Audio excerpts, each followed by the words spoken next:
بالله من الشيطان الرجيم. بسم الله الرحمن الرحيم. وقال الملك ائتوني به فلما جاءه الرسول قال ارجع إلى ربك فاسأله ما بال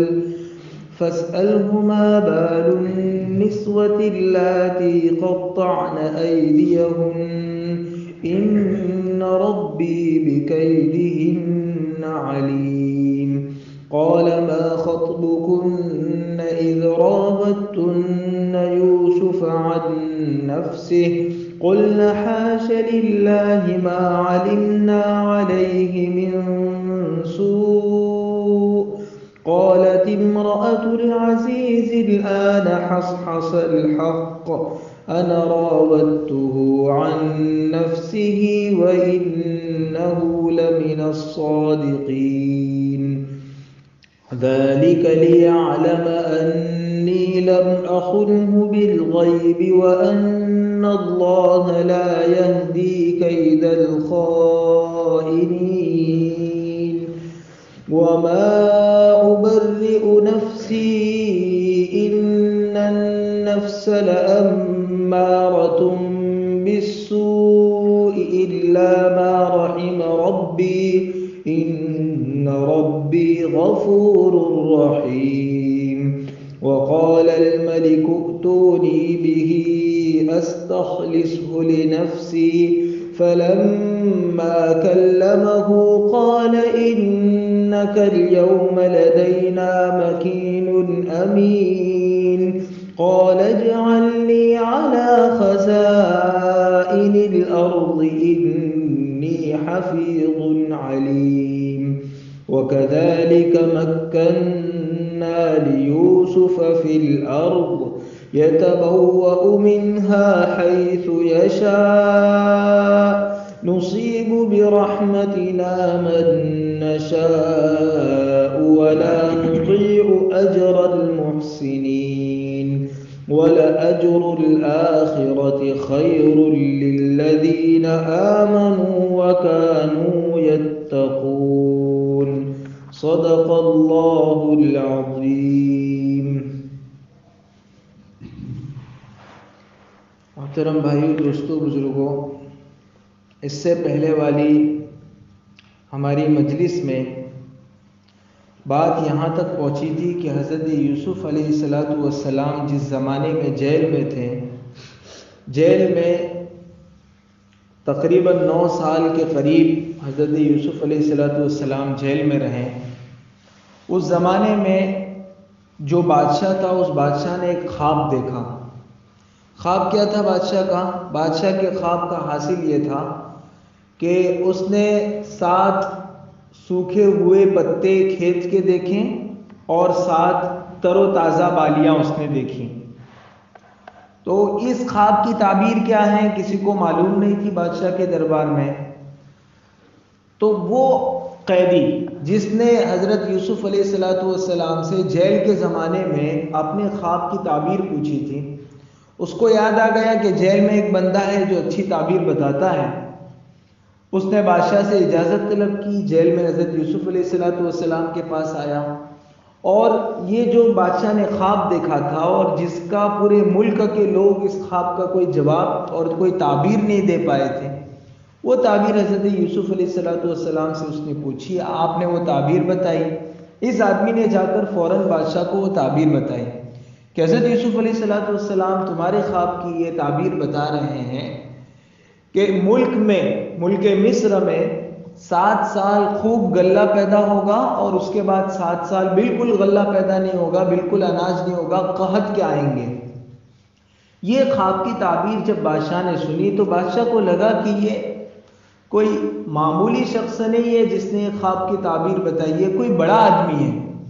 تو اس رکوع میں اس کے بعد کیا ہوا، بادشاہ نے جو خواب کی تعبیر اپنے اس غلام سے سنی حضرت یوسف علیہ السلام کی بتائی ہوئی، اس کے بعد کیا ہوا اس کو اللہ تعالیٰ نے اس رکوع میں بہت مختصر انداز میں بیان کیا ہے. فرماتے ہیں اللہ تعالیٰ وقال الملک ائتونی بہ، اور بادشاہ نے تعبیر سن کر کہا کہ اس یوسف کو جیل سے نکال کر میرے پاس لاؤ۔ بادشاہ نے فوراً یہ کہا کہ یہ کوئی معمولی آدمی نہیں ہے، کوئی بڑا آدمی لگتا ہے جو اتنے مشکل خواب کی تعبیر اتنی آسانی سے اس نے بتا دی، اسے جو ہے وہ جیل میں سے میرے پاس لاؤ۔ چنانچہ بادشاہ کی طرف سے ایک قاصد جیل میں گیا اور اس نے حضرت یوسف علیہ السلام سے کہا کہ بادشاہ سلامت آپ کو بلا رہے ہیں اور آپ کا بہت اعزاز و اکرام کرنا چاہتے ہیں۔ حضرت یوسف علیہ السلام نے اس موقع سے بادشاہ کے سامنے جانے سے انکار کر دیا اور یوں فرمایا کہ میں بعد میں بادشاہ کے پاس آؤں گا، جیل سے بعد میں باہر نکلوں گا، پہلے جس کیس کی وجہ سے، جس جرم کی وجہ سے، جس الزام کی وجہ سے مجھے جیل میں ڈالا گیا اس کی تحقیق تو کرو۔ مجھے اس لیے تم لوگوں نے جیل میں ڈالا تھا یا تمہارے وزیر اعظم نے مجھے اس لیے جیل میں ڈالا تھا کیونکہ میں نے، اس کا الزام تھا کہ میں نے اس کی بیوی پر ہاتھ ڈالا ہے، تو تحقیق تو پوری کرو، اس کے بعد میں باہر نکلوں گا، اس سے پہلے میں بادشاہ کے پاس جانا نہیں چاہتا ہوں۔ چنانچہ آگے اللہ ارشاد فرماتے ہیں فَلَمَّا جَاءَهُ الرَّسُولُ قَالَ ارْجِعْ إِلَىٰ رَبِّكَ فَاسْأَلْهُ مَا بَالُ النِّسْوَةِ اللَّاتِي قَطَّعْنَ أَيْدِيَهُنَّ۔ سو جب بادشاہ کا قاصد یوسف علیہ السلام کے پاس پہنچا تو یوسف علیہ السلام نے قاصد سے کہا کہ تو تیرے مالک یعنی بادشاہ کے پاس واپس جا اور تو اس بادشاہ کو پوچھ کہ جن عورتوں نے اپنے ہاتھ کاٹ دیے تھے ان کا حقیقی واقعہ کیا ہے۔ ان ربی بکیدہن علیم، یقیناً میرے رب تو ان عورتوں کے سب فریب کو خوب اچھی طرح جانتے ہیں۔ حضرت یوسف علیہ السلام نے ساتھ میں جانے سے انکار کر دیا اور یہ کہلوایا کہ وہ عورتوں نے میرے ساتھ کیا معاملہ کیا تھا وہ تم اس کی تحقیق کرو۔ اب دیکھو حضرت یوسف علیہ السلام کا مسئلہ، وہ جو شہر کی عورتیں آئی تھی، اصل مسئلہ ان کے ساتھ نہیں ہوا تھا، بلکہ اصل مسئلہ اس سے بھی پہلے وزیر اعظم کے گھر میں وزیر اعظم کی بیوی نے حضرت یوسف علیہ السلام کے ساتھ جو ہے وہ ان کو اس پر آمادہ کرنا چاہا کہ وہ زبردستی ان کے ساتھ زنا کریں، اور جس کا حضرت یوسف علیہ السلام نے انکار کر دیا تھا۔ تو اصل مسئلہ یہ تھا کہ زلیخا جو وزیر اعظم کی بیوی تھی، اس نے حضرت یوسف علیہ السلام پر ہاتھ ڈالا تھا اور بعد میں الزام کیا ڈال دیا کہ یوسف نے مجھ پر ہاتھ ڈالا ہے، میں نے کچھ نہیں کیا۔ حضرت یوسف علیہ السلام چاہتے تو چونکہ ان کے گھر میں رہتے تھے، حضرت یوسف علیہ السلام اس موقع سے چاہتے تو یوں کہہ سکتے تھے کہ زلیخا کا کیا قصہ ہے اس سے پوچھو، آپ نام لے سکتے تھے اس کا، لیکن حضرت یوسف علیہ السلام نے اس کا نام نہیں لیا۔ کیوں؟ علماء کہتے ہیں اس لیے نام نہیں لیا کہ حضرت یوسف علیہ السلام کنویں میں سے جب نکال کر مصر کے بازار میں لائے گئے تو اسی عورت کے شوہر نے خریدا تھا اور اپنے گھر میں ان کی ایک بیٹے کی طرح پرورش کی تھی۔ حضرت یوسف علیہ السلام نبی تھے اور نبی کسی کے احسان کو بھولتے نہیں ہیں، چونکہ ان کی مالکن اور ان کے مالک کا ان پر بڑا احسان تھا، اس احسان کا یہ بدلہ نہیں ہو سکتا تھا کہ آج بھرے دربار میں بادشاہ کے سامنے زلیخا کا نام لے کر ان کو ذلیل کرے، لیکن چونکہ دوسری طرف وہ نبی تھے اور ایک نبی کے لیے ایسے الزام سے بری ہونا ضروری ہے۔ ان کو پتا تھا حضرت یوسف علیہ السلام کو کہ میں نے جس خواب کی تعبیر دی ہے اس کے بدلے میں بادشاہ مجھ پر بہت مہربان ہو جائے گا، وہ میرا اعزاز اور اکرام کرے گا اور مجھ کو اونچے عہدے پر، ہو سکتا ہے کہ بادشاہ حکومت کے کسی عہدے پر مجھ کو رکھے، اور اس کی وجہ سے بادشاہ کے اعزاز کرنے کی وجہ سے لوگوں کی زبانیں بند ہو جائے گی، لیکن لوگوں کے دل میں میرے بارے میں خیالات تو کھٹکتے رہیں گے، کیونکہ مسئلہ صاف نہیں ہوا کہ یوسف نے زلیخا پر ہاتھ ڈالا تھا کہ زلیخا نے یوسف پر ہاتھ ڈالا تھا۔ تو حضرت یوسف علیہ السلام نے یہ چاہا کہ میں جیل سے نکلنے سے پہلے اس کیس کا مسئلہ، اس مسئلے کا حل چاہتا ہوں کہ اصل میں ہوا کیا تھا وہ لوگوں کے سامنے آ جانا چاہیے۔ ایسا نہیں ہو کہ کل کو کوئی بادشاہ کے کان بھرے اور کہے کہ تم نے اس آدمی کو جتنا مرتبہ دیا ہوا ہے اور جتنا بڑا بنایا ہوا ہے اس کا ماضی تم نے دیکھا، اس کا پاس اس نے کیا کیا تھا، اس نے تو فلانے کی وزیر اعظم کی بیوی پر ہاتھ ڈالا تھا۔ تو کل کو دوبارہ یہ مسئلہ کھڑا ہو سکتا ہے اور بادشاہوں کے دربار میں کان بھرنے والے لوگ ہوتے ہی ہیں، اس لیے حضرت یوسف علیہ السلام نے چاہا کہ نہیں، میں اس وقت تک جیل سے باہر نہیں نکلوں گا جب تک کہ مجھ پر جو الزام اور تہمت ڈالی گئی ہے اس تہمت کے سلسلے میں تحقیق نہ کر لی جائے۔ اور یہی شریعت کی تعلیم بھی ہے کہ اگر کوئی آدمی، خاص کر اگر کوئی اہل علم کے طبقے سے تعلق رکھتا ہے، مسجد کا امام ہے، مدرسے کا مدرس ہے، یا گاؤں کا عالم ہے، یا کوئی دینی اعتبار سے لوگ اس کو امیر صاحب کہتے ہیں، وہ کوئی بڑا آدمی ہے، تو اس کو چاہیے کہ اپنی پوزیشن ہمیشہ صاف رکھیں، کیونکہ اس کے ساتھ صرف آدمی ہونے کی نسبت نہیں لگی ہوئی ہے، اس کے ساتھ ایک دائی کی بھی نسبت لگی ہوئی ہے، اس کے ساتھ ایک عالم کی بھی نسبت لگی ہوئی ہے، اس کے ساتھ ایک حافظ ہونے کی بھی نسبت لگی ہوئی ہے۔ تو اس لیے اس کی دعوت میں آئندہ اثر نہیں ہوگا۔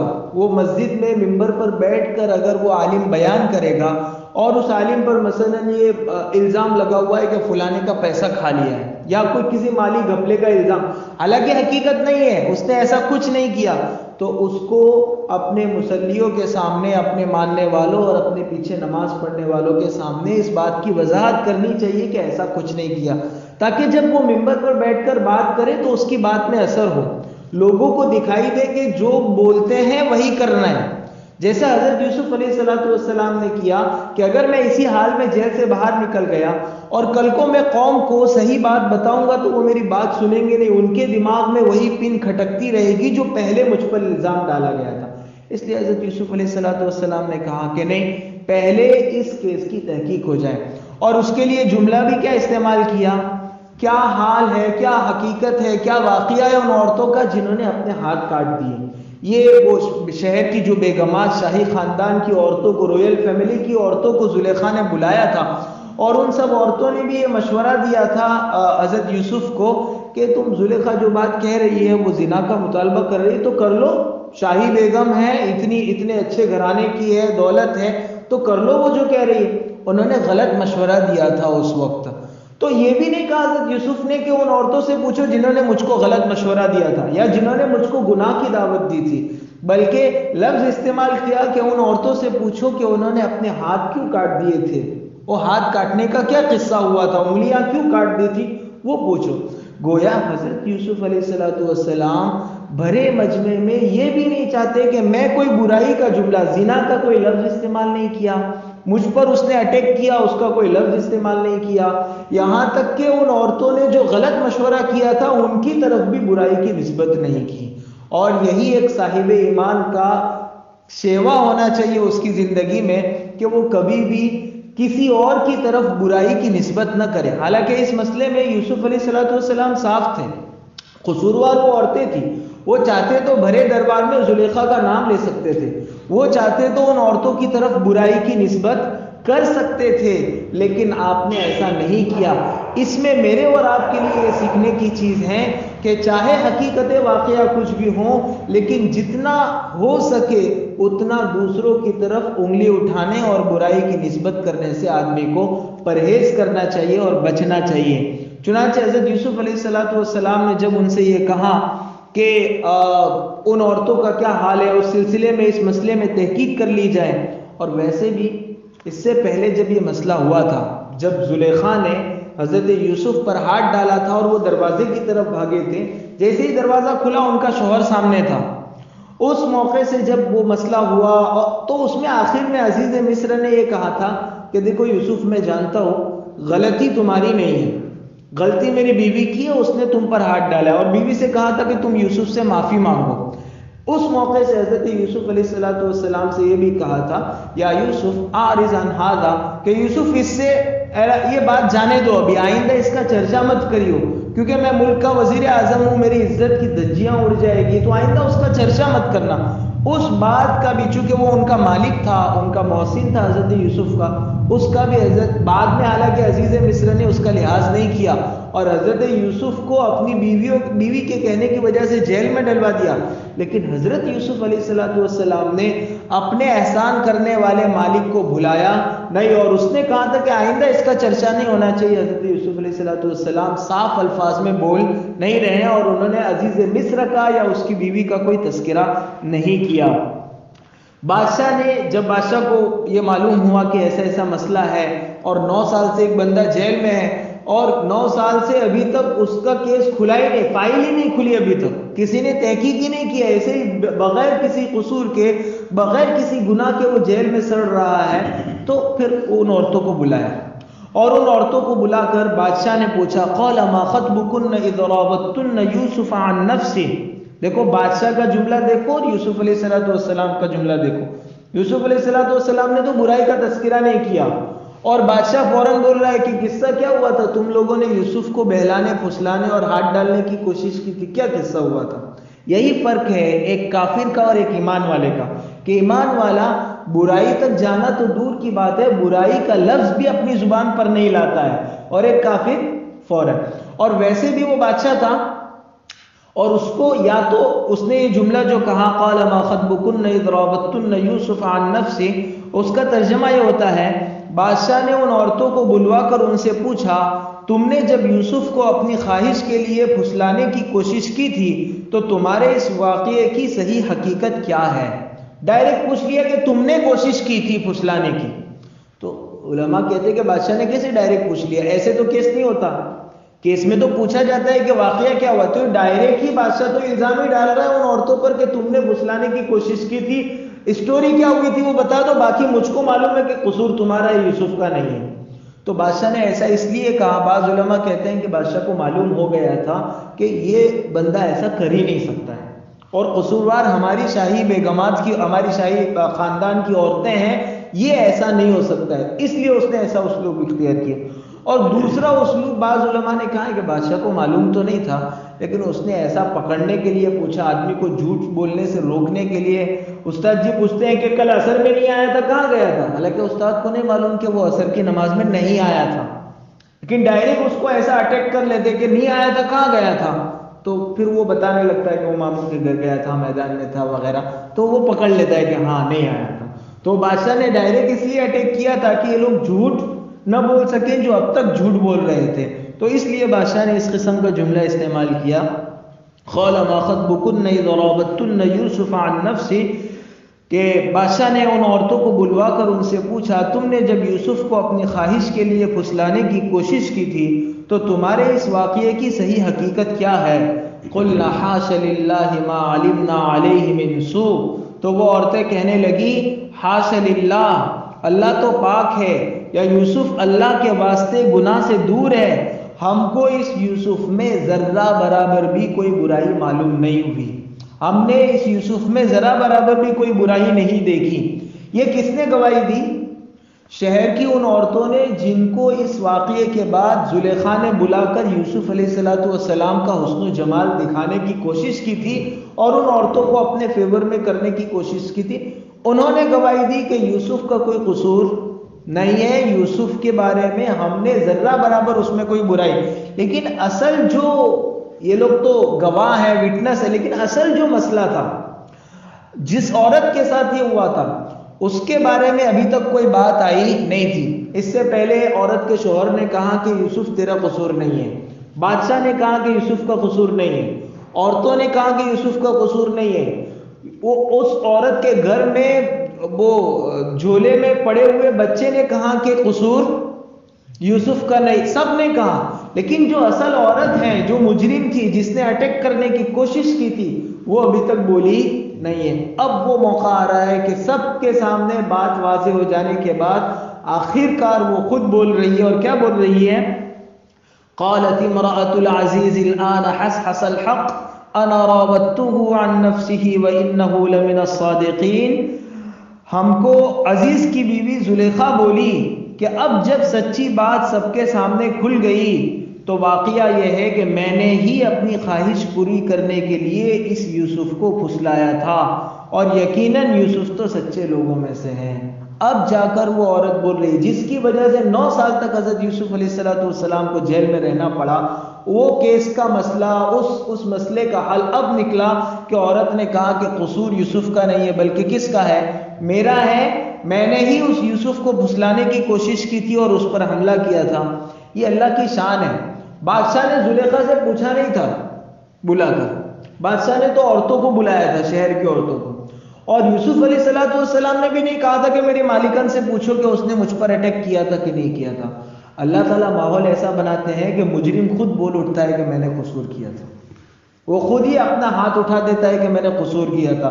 تو یہاں خود وہ جو ہے وہ عورت بول اٹھی اور اس نے خود کہا کہ میرا قصور تھا اور یہ بات ہمیشہ سے رہی ہے کہ جھوٹ ایک نہ ایک دن کھل کر رہتا ہے اور سچ ہمیشہ کبھی نہ کبھی ضرور بھی ضرور جیت کر رہے گا. باطل کے سامنے حق، نفسانیت کے سامنے روحانیت، جھوٹ کے سامنے سچ کبھی نہ کبھی جیتتا ہے. اس موقع سے حضرت یوسف علیہ السلام کی گواہی اور ان کے پاک دامن ہونے کی گواہی اس عورت نے دی جو عورت ان پر الزام دھر رہی تھی. چاہتے تو حضرت یوسف علیہ السلام فوراً باہر نکل آتے، لیکن انہوں نے پہلے مسئلے کی تحقیق کروائی تاکہ کل کو ان پر کوئی تہمت نہ لگے. یہی ایک ایمان والے کا تقاضا ہونا چاہیے کہ وہ اپنے آپ کو تہمت سے دور رکھے. ایک مرتبہ حضور اکرم صلی اللہ علیہ وسلم نے بھی ہم کو یہی تعلیم دی ہے، اتقوا مواضع التہم، کہ تہمت کی جگہوں پر جانے سے بچو.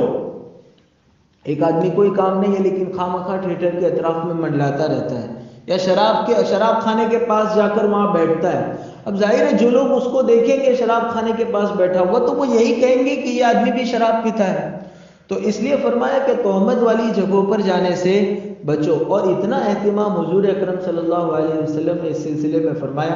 ایک مرتبہ آپ اعتکاف میں بیٹھے ہوئے تھے. اب اعتکاف میں باہر تو نہیں نکل سکتے ہیں. آپ کی پاک بیویوں میں سے ایک بیوی آپ سے ملنے آئی. آپ دروازے کے پاس گئے، وہ دروازے کے باہر تھی اور آپ صلی اللہ علیہ وسلم اندر تھے. کچھ بات، بلکہ وہ اندر آئی، انہوں نے بات چیت کی اور پھر جب وہ اٹھ کر جانے لگی تو حضور اکرم صلی اللہ علیہ وسلم مسجد کے دروازے تک ان کو چھوڑنے کے لیے گئے. اور جس وقت وہ باہر نکل کر وہ آپ کی بیوی جا رہی تھی زوجہ مطہرہ، اس وقت وہاں سے دو صحابہ کا گزر ہوا. حضور اکرم صلی اللہ علیہ وسلم نے ان کو بلایا اور ان کو کہا کہ وہ جو پردے میں جا رہی ہے وہ میری بیوی تھی فلانی. آپ نے ان کا نام لیا. وہ کوئی غیر عورت یا کوئی اجنبی عورت نہیں تھی. وہ صحابہ نے کہا کہ اللہ کے رسول، اللہ کی پناہ، ہم آپ کے متعلق کبھی ایسا سوچ بھی نہیں سکتے. ہم کہ صحابہ تو حضور کے لیے قربان ہو جانے والے لوگ تھے، کہ ہم ایسا سوچ بھی نہیں سکتے. پھر حضور اکرم صلی اللہ علیہ وسلم نے فرمایا کہ نہیں، آدمی کے جسم میں شیطان اس طرح دوڑتا ہے جیسے خون دوڑتا ہے. وہ کبھی بھی غلط خیال ڈال سکتا ہے تمہارے دماغ میں. اس لیے میں نے اپنی پوزیشن واضح کر دی. اس لیے کہتے ہیں کہ آدمی کو تہمت کی جگہ پر جانے سے بچنا چاہیے. حضرت یوسف علیہ السلام چاہتے تو ایک خواب کی تعبیر کے بدلے میں بہت کچھ لے سکتے تھے، لیکن آئندہ ان کی پوزیشن صاف نہیں ہوتی. اس لیے انہوں نے چاہا کہ پہلے میری بات صاف ہو جائے، اس کے بعد ہم آگے چلیں گے. قالت امرأۃ العزیز الآن حصحص الحق، عزیز مصر کی بیوی زلیخا نے کہا کہ اب جب کہ حق واضح ہو گیا تو آج میں یہ اقرار کرتی ہوں کہ میں نے ہی اپنی خواہش پوری کرنے کے لیے اس یوسف کو پھسلایا تھا، اور یقیناً یوسف تو سچے لوگوں میں سے ہیں. اب جب یہ بات ساری صاف ہو گئی، حضرت یوسف علیہ السلام کو جا کر کہا گیا کہ عورتوں نے سب بات مان لی ہے، سب قبول کر لیا ہے، آپ سچے ہیں، آپ نے کوئی قصور نہیں کیا.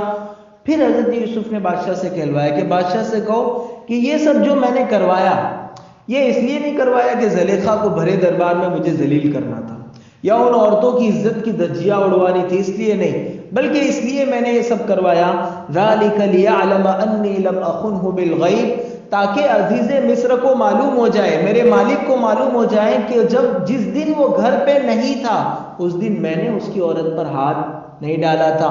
میں نے اس کی عدم موجودگی میں جب وہ غائب تھا میں نے اس کی امانت میں خیانت نہیں کی تھی. ذالک لیعلم انی لم اخنہ بالغیب، میں نے یہ تحقیق اس لیے کرائی کہ عزیز مصر جان لے گئے کہ میں نے اس کی غیر حاضری میں اس کی بیوی کے ساتھ کوئی خیانت، دھوکہ بازی نہیں کی.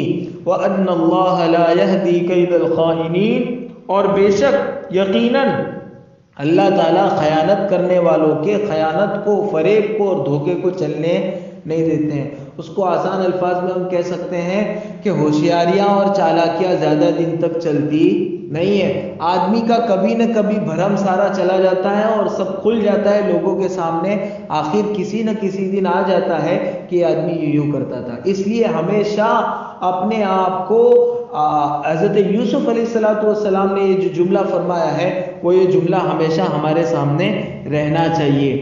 اچھا، چونکہ حضرت یوسف علیہ السلام بار بار کہہ رہے کہ میں نے کچھ نہیں کیا اور میں تو صاف ہوں، پاک ہوں، جبکہ قرآن میں اللہ تعالیٰ یوں فرماتے ہیں فَلَا تُزَكُّوا أَنفُسَكُمْ، کہ اپنے آپ کی پاکیزگی بیان مت کرو، هُوَ أَعْلَمُ بِمَنِ اتَّقَىٰ، اللہ جانتا ہے کہ کون زیادہ متقی ہے. اور ایک اور روایت میں اللہ نے فرمایا، ایک اور آیت میں، الم تر الی الذین یزکون انفسہم، کیا تم نہیں دیکھتے ان لوگوں کو جو اپنے آپ کی پاکیزگی بیان کرتے ہیں، جو بتاتے ہیں کہ ہم بہت پاک لوگ ہیں اور ہمارے دامن پہ کوئی دھبا نہیں ہے؟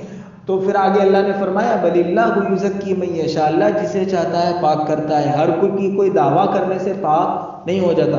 تو ہو سکتا ہے کسی ناسمجھ کو حضرت یوسف علیہ السلام کی یہ ساری وضاحتیں یوں لگے کہ وہ گویا دعویٰ کر رہے ہیں اپنے پاک ہونے کا، اس لیے آگے یوسف علیہ السلام فرما رہے ہیں وما ابرئ نفسی، اور یوسف علیہ السلام نے فرمایا میں یہ دعویٰ نہیں کرتا ہوں کہ میرا نفس بالکل پاک ہے، میں اپنے نفس کو بری نہیں کرتا، میں اپنے نفس کے برائی کا دعویٰ نہیں کرتا، تو پھر کیا ہے؟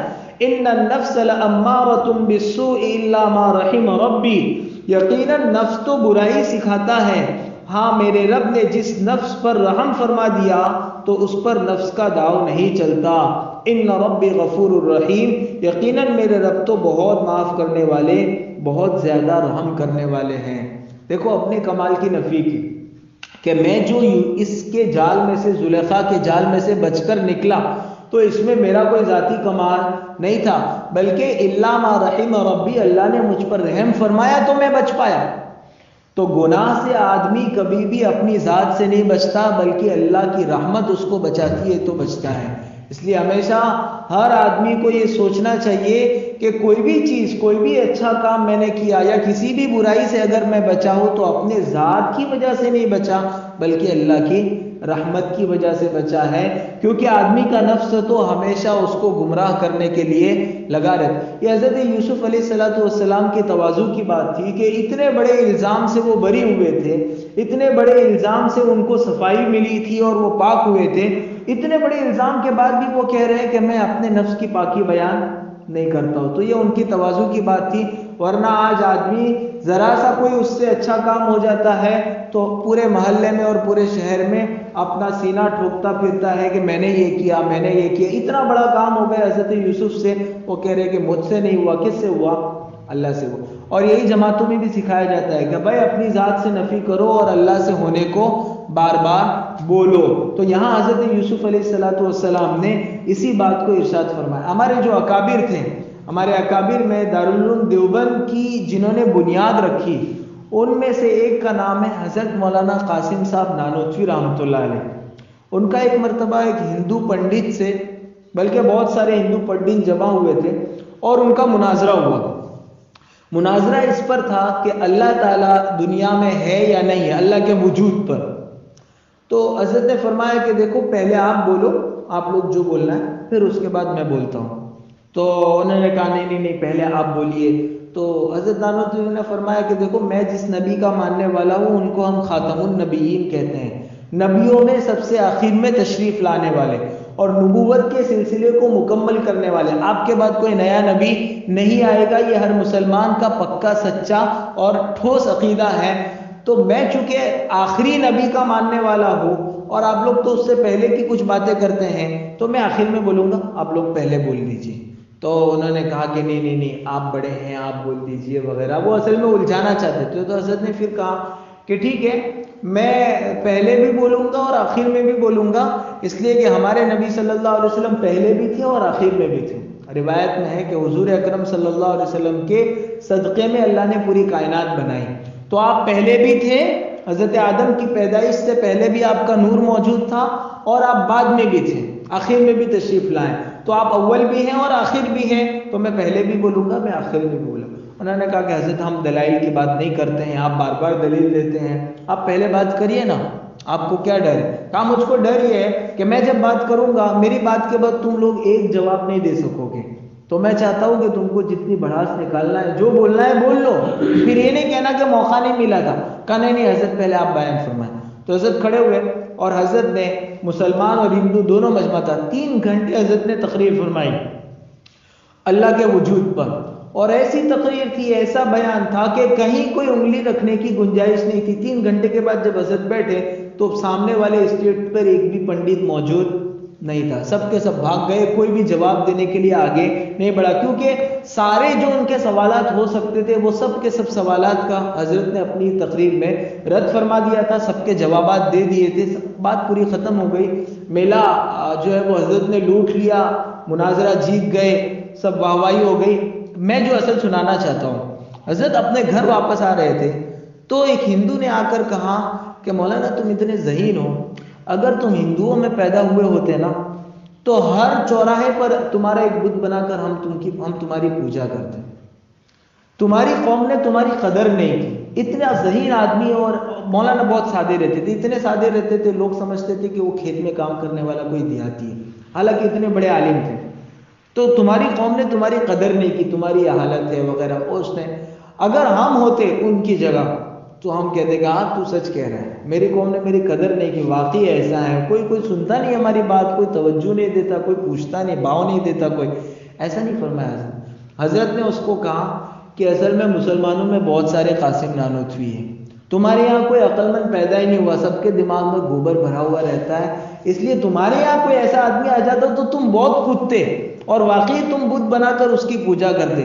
لیکن ہمارے یہاں ایسے ٹیلنٹڈ لوگ بہت سارا ہے, بہت زیادہ لوگ ایسے ہیں, اس لیے مجھے کوئی پوچھتا نہیں ہے. اس طرح کر کے اس کو جواب دے کر بھیج دیا. حالانکہ اتنا بڑا مناظرہ فتح کر کے آئے تھے کہ اس وقت وہاں کوئی عالم نہیں تھا جو ان پنڈتوں کا جواب دے سکے. لوگ دوڑ کر حضرت کے پاس آئے تھے کہ حضرت آپ تشریف لائیے, اور حضرت وہاں گئے تھے اور مناظرہ جیتا تھا.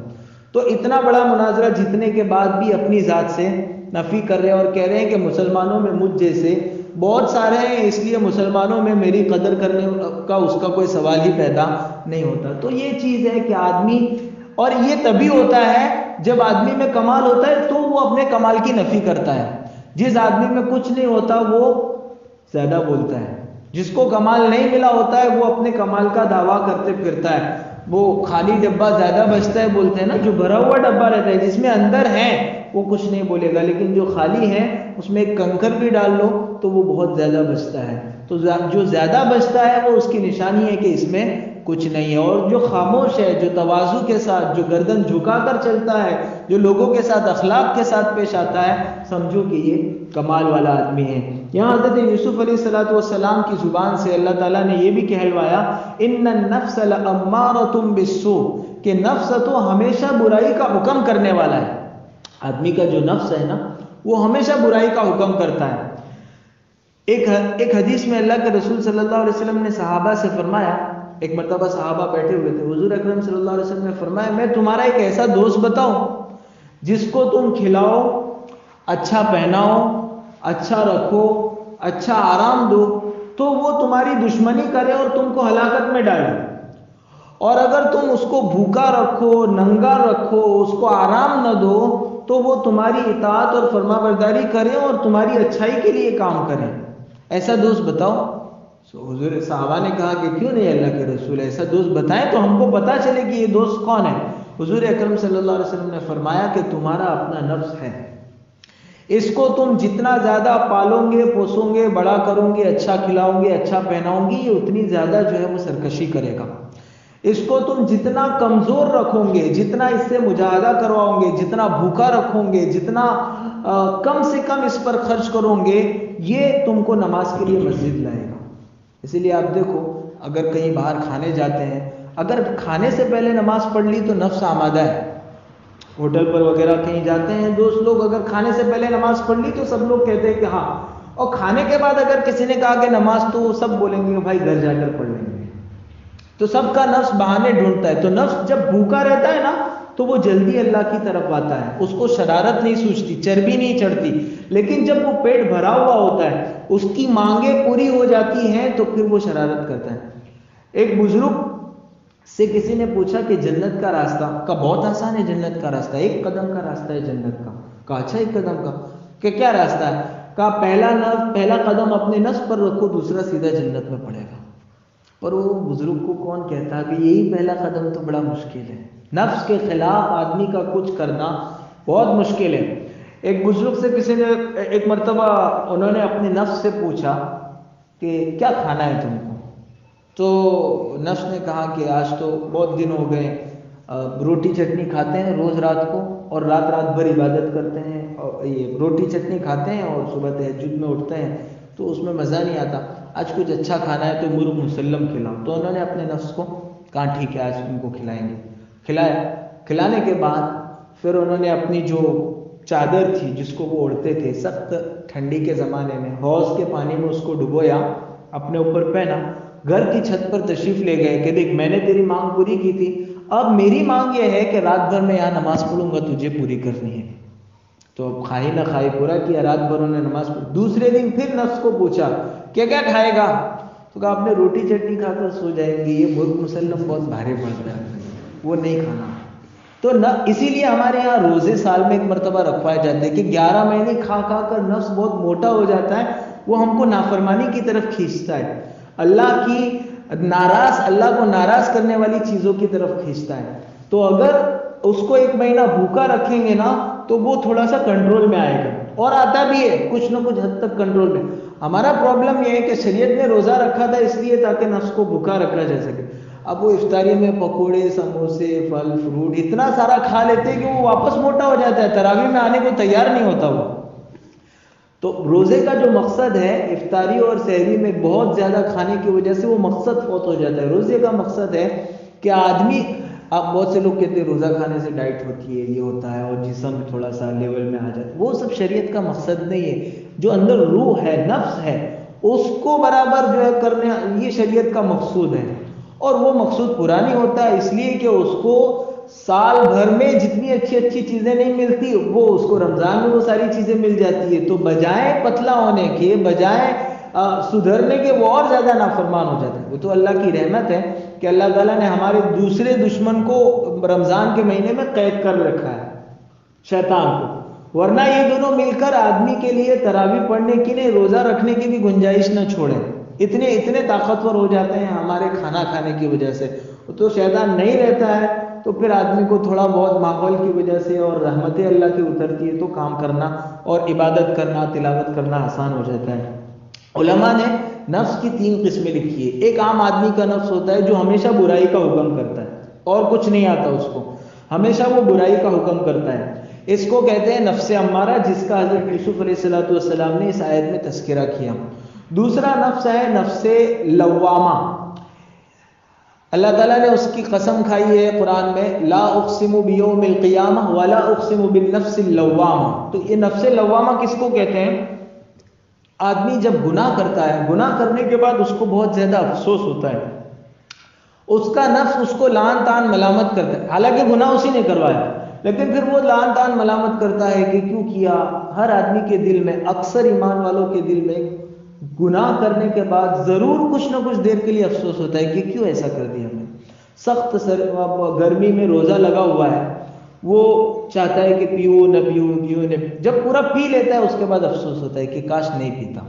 جب گناہ کر لیتا ہے اس کے بعد افسوس ہوتا ہے. یہ جو افسوس ہو رہا ہے نا، یہ اچھی بات ہے، یہ اچھی علامت ہے کہ آدمی کو افسوس، جس دن افسوس بھی ختم ہو جائے تو سمجھو کہ وہ دل کالا ہو گیا. اب اس پر کالا دھبا پڑتا ہے تو کچھ فرق نہیں پڑتا. تو جب تک یہ افسوس ہوتا رہے اور آدمی اللہ کے سامنے توبہ کرے، مغفرت کرے، دعا مانگے، تو یہ مغفرت کی دعا مانگنا، اللہ کے سامنے شرمندگی کا اظہار کرنا، یہ اس بات کی علامت ہے کہ اس کا نفس دوسری کیٹیگری کا ہے، نفس لوامہ ہے. اور فرسٹ کیٹیگری کا سب سے اچھا نفس ہوتا ہے نفس مطمئنہ، جو اللہ تعالیٰ نبیوں کو دیتے ہیں، جو گناہ کی طرف وہ نفس بلاتا ہی نہیں.